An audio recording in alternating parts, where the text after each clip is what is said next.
শতাব্দীর পর শতাব্দী ধরে গ্রামবাসীরা পুরনো প্রাসাদটির চারপাশে ভয়ে ঘুরে বেড়াত। সেটি ছিল এক ধ্বংসপ্রাপ্ত রাজবাড়ি, যার ভেতরে এক রহস্যময় সোনার দরজা ছিল।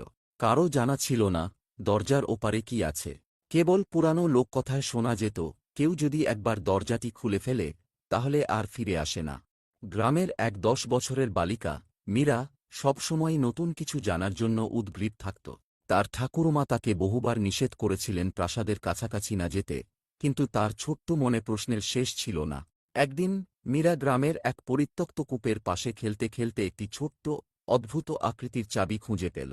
চাবিটি ঝকঝকে ছিল, যেন এটি কালো ধাতুর তৈরি, কিন্তু যখনই সূর্যের আলো পড়ল তখনই এটি সোনার মতো ঝলমল করে উঠল।